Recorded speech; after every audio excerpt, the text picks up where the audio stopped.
and strengthened so that the religious freedom dreamed of by Jefferson and the other founding fathers may endure now and forever an example to the world. End quote.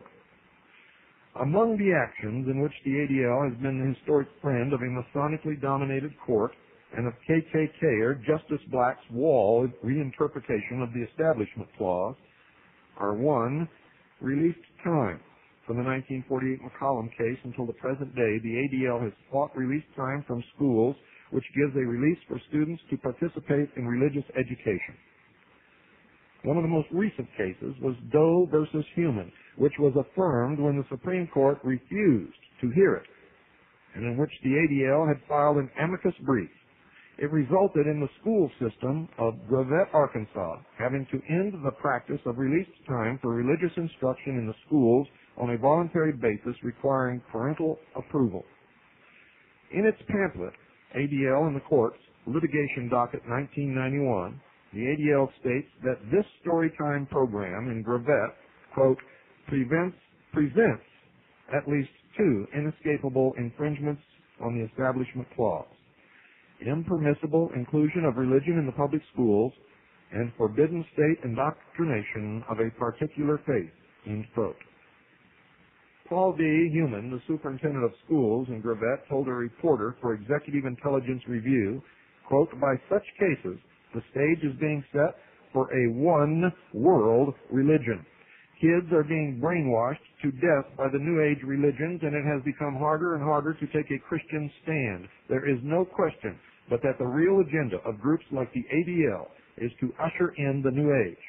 The more the New Age is brought in, the lesser the boundaries on moral action. If it's right for you, it's right is the guideline of the New Age.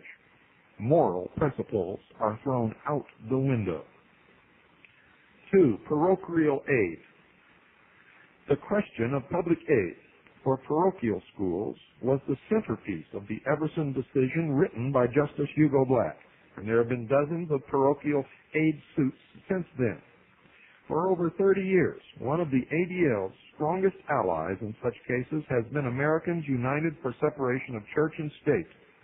According to the managing editor of the Scottish Rite Journal, Dr. John W. Bocher, Sovereign Grand Commander C. Fred Kleineck relied heavily upon the staff of Americans United for Separation of Church and State to write his call to arms in the November 1991 issue defending Jefferson's, quote, wall of separation, end quote, which Kleineck calls the cornerstone of the Constitution. Now remember, this is the chief high muckety-muck of the Scottish Rite of the southern jurisdiction of Freemasonry. Bocher is himself a member of the National Advisory Council of Americans United Against Church and State that has worked closely with the ADL. Another collaborator of Americans United is Greg Ivers, who wrote the recent ADL call to arms, which parallels that of Supreme Commander Kleineck, titled Lowering the Wall, Religion in the Supreme Court in the 1980s. The full import, ladies and gentlemen, of Justice Black's membership in the Southern jurisdiction, New Age, religious cult, and that's exactly what it is, the New Age, religious cult, emerges in a letter that 33rd degree Mason and Grand Prior of the Supreme Council, Scottish Rite, McIlyar H. Licklider, wrote to Justice Harold Burton 2 years after Everson. The letter described Licklider's pilgrimage to the tomb of Jacques de Molay, who had been Grand Master of the Knights Templar. De Molay was condemned as a heretic after Pope Clement V and the French King Philip le Bel ordered an investigation, which discovered that upon initiation into this crusading order, members were required to spit upon an image of Christ's face. The Templars were shown to be a Manichaean cult, practicing a form of the Middle Eastern Baphomet paganism as an initiation into their inner secrets. You see, their research has confirmed exactly my research and the research of CAGI members that resulted in over 40 hours of airtime of our Mystery Babylon series.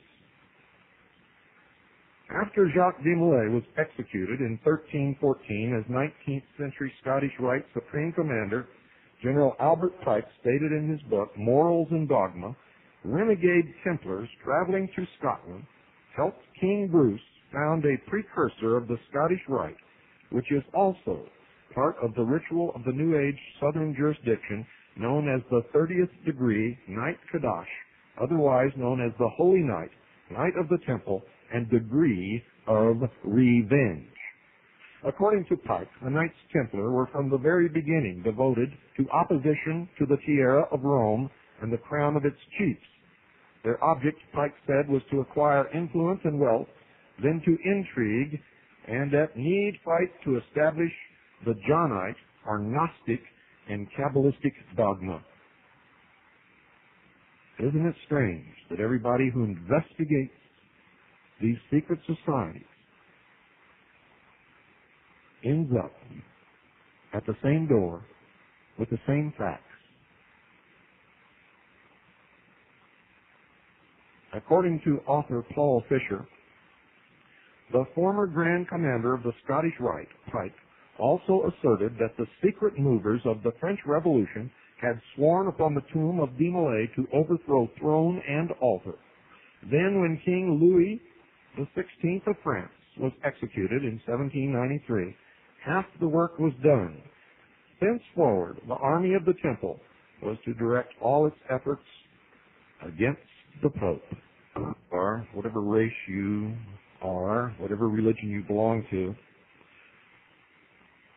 The enemy that you perceive is not your enemy. You are controlled by your enemy, and you don't even know it. All of us are controlled by our enemy, except for a small minority who have awakened and refuse to be controlled any longer. The enemy pits us against each other. They teach us to hate each other. They preach lies. They twist Scripture. They twist history. They fake incidents.